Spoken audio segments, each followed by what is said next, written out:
Hello everyone, मैं Shweta Asthana new ambience academy से आज आप लोगों को सर्वनाम के विषय में बताऊंगी कि सर्वनाम हम क्यों पढ़ते हैं, सर्वनाम कहते किसे हैं, सर्वनाम के कितने भेद होते हैं और सर्वनाम की आवश्यकता व्याकरण में क्यों पड़ती है। आइए देखते हैं। सर्वनाम, जैसा कि आप सभी जानते हैं, वाक्य में जिन शब्दों का प्रयोग संज्ञा के स्थान पर किया जाता है उन्हें सर्वनाम कहते हैं। अब हम ये जानना चाहेंगे कि सर्वनाम की आवश्यकता व्याकरण में क्यों पड़ती है और हम उसे पढ़ते क्यों हैं। सर्वनाम हम इसलिए पढ़ते हैं ताकि हम जब भी कोई अनुच्छेद बोलें या किसी अनुच्छेद को लिखें, मान लीजिए अगर हम एक अनुच्छेद में राम के विषय में चर्चा कर रहे हैं और हम ये बोल रहे हैं कि राम बहुत अच्छा लड़का है, राम प्रतिदिन विद्यालय आता है, राम अपने अध्यापकों का बहुत सम्मान करता है, राम के पिताजी क्लर्क हैं।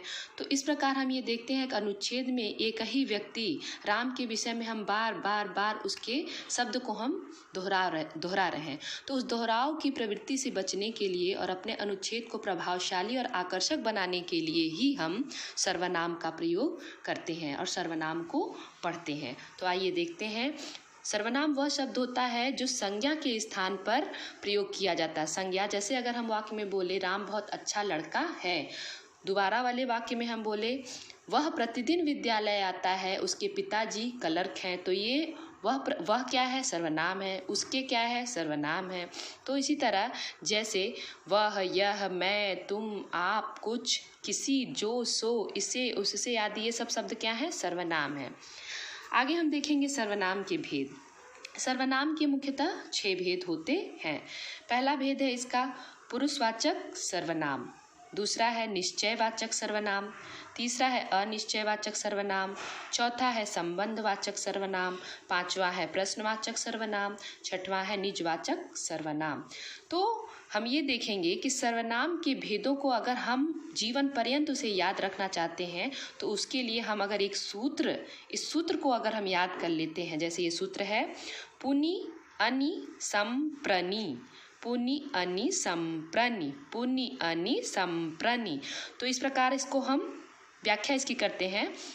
पु से पुरुषवाचक सर्वनाम, नि से निश्चयवाचक सर्वनाम, अनि से अनिश्चयवाचक सर्वनाम, सम से संबंधवाचक सर्वनाम, प्र से प्रश्नवाचक सर्वनाम, नि से निजवाचक सर्वनाम। इस प्रकार हम देखते हैं कि इस सूत्र से पुनि अनि संप्रनि से हम इस सर्वनाम के 6 प्रकार के भेदों को बहुत ही आसानी से हमेशा के लिए याद रख सकते हैं। आइए हम पहला पुरुषवाचक सर्वनाम को समझते हैं। तो सबसे पहले मैं आपको पुरुषवाचक सर्वनाम के बारे में पूरा डिटेल में समझाऊंगी। आइए देखते हैं। पुरुषवाचक सर्वनाम कहते किसे हैं? किसी भी वाक्य में वक्ता कौन होता है? जो उस वाक्य को बोल रहा है, बोलने वाले को हम क्या बोलते हैं? वक्ता। श्रोता कौन होता है? सुनने वाला।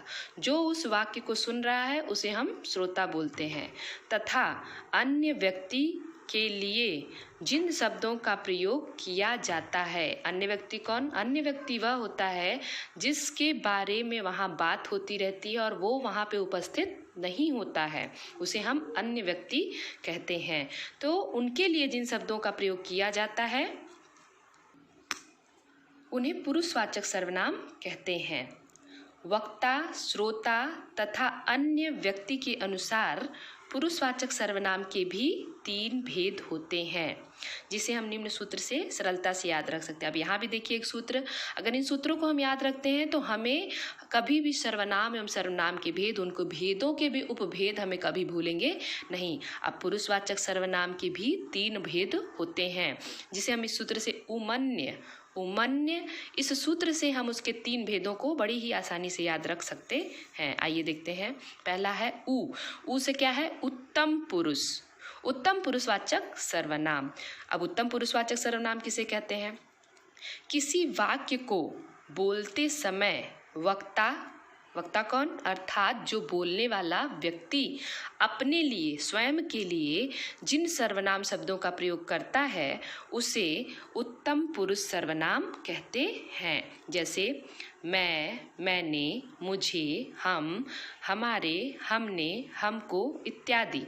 उदाहरण में हम देखेंगे, मैं बाजार जाऊंगी। जैसे अगर मैं यहाँ बोल रही हूँ तो मैं अपने लिए, क्या मैं अपने लिए अपने नाम का प्रयोग कर रही हूँ? नहीं, मैं अपने नाम का प्रयोग ना करके एक सर्वनाम शब्द का प्रयोग कर रही हूँ। मैं क्या है? उत्तम पुरुषवाचक सर्वनाम जो बोलने वाला व्यक्ति अपने लिए प्रयोग करता है। दूसरा है म मतलब मध्यम पुरुष।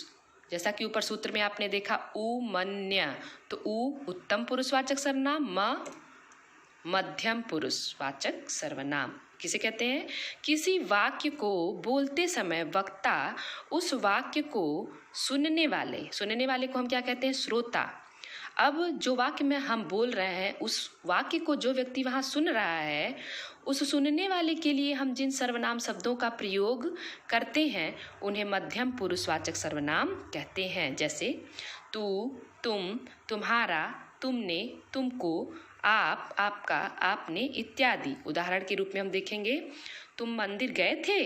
जैसे अगर हमें किसी से कुछ पूछना है या किसी को कुछ बताना है तो हम अगर बोलते हैं, मान लीजिए हम एक बार उस संज्ञा शब्द का नाम ले लेते हैं कि राम मंदिर गए थे, और फिर दोबारा वाले में हम रिपीट करके अगर उसके नाम को ना लेके हम कह तुम मंदिर गए थे, तो हमने राम की जगह किस शब्द का प्रयोग किया? तुम का। तो तुम क्या है? एक सर्वनाम है, और सर्वनाम में भी पुरुषवाचक सर्वनाम के अंतर्गत वो मध्यम पुरुषवाचक सर्वनाम है, क्योंकि वक्ता ने श्रोता के लिए उस सर्वनाम शब्द का प्रयोग किया है। अब यहाँ पे तीसरा है अन्य पुरुषवाचक सर्वनाम किसे कहते हैं? वाक्य में जिन शब्दों से किसी अन्य व्यक्ति जिसके विषय में बात की जाती है और जो उस समय वहाँ उपस्थित नहीं होता है, उसका ज्ञान होता है, उन्हें हम अन्य पुरुषवाचक सर्वनाम शब्द कहते हैं। जैसे वह, वे, उसकी, उसे, उनकी, उन्हें इत्यादि। अब इन तीनों पुरुषवाचक सर्वनाम के तीनों भेदों को हम एक उदाहरण द्वारा समझेंगे। आइए देखते हैं। जैसे यह मेरा और मेरे बेटे का मामला है, आपको उसकी तरफदारी करने की आवश्यकता नहीं है। यहाँ पे पुरुषवाचक सर्वनाम के तीनों भेद का प्रयोग किया गया है। पहला देखिए, मेरा जो शब्द है ये क्या है? उत्तम पुरुषवाचक सर्वनाम है, क्योंकि यहाँ वक्ता ने अर्थात जो बोल रहा है उसने अपने लिए इस शब्द का प्रयोग किया है। दूसरा क्या है? आपको जैसा कि आप रेड पेन से लिखे हुए शब्दों को देख रहे हैं, उसमें आपको मध्यम पुरुषवाचक सर्वनाम है। क्यों सर्वनाम है मध्यम पुरुषवाचक? क्योंकि यहाँ वक्ता ने किसके लिए? श्रोता के लिए अर्थात सुनने वाले के लिए इस शब्द का प्रयोग किया है। तीसरा है उसकी, जैसे कि यहाँ क्या है? आपको उसकी किसकी? जो वहाँ पे इस वाक्य को सुन नहीं रहा है, उपस्थित नहीं है, बस उसकी बात हो रही है, उसके बारे में यहाँ पे बात की जा रही, किस सर्वनाम शब्द का प्रयोग करके? उसकी सर्वनाम शब्द का, ना कि उसका नाम लेके। उसका नाम नहीं लिया जा रहा है यहाँ पे, बस उसके नाम की जगह क्या कहा जा रहा है? उसकी। तो उसकी क्या है? अन्य पुरुषवाचक सर्वनाम है, क्योंकि यहाँ वक्ता ने किसी तीसरे व्यक्ति जो वहाँ उपस्थित नहीं है उसके लिए इस शब्द का प्रयोग किया है। इस प्रकार हम यहाँ पे ये देखते हैं कि सर्वनाम के भेद में पहला सर्वनाम का भेद जो पुरुषवाचक सर्वनाम होता है, ये बहुत ही महत्वपूर्ण सर्वनाम होता है। इसे हम अगर आसानी से समझ लेते हैं तो समझ लीजिए हमने सर्वनाम को पूर्ण रूप से जान लिया। अगर हम इसमें कहीं भी कंफ्यूज हो जाते हैं तो सर्वनाम हमें कभी भी क्लियर नहीं होता है। इसलिए आज के लिए आप इतना ही जानिए। इसके सर्वनाम के पार्ट 2 क्लासेस में मैं आपको और भेदों का पूरी व्याख्या करूंगी और भेदों के बारे में बताऊंगी। अभी के लिए धन्यवाद।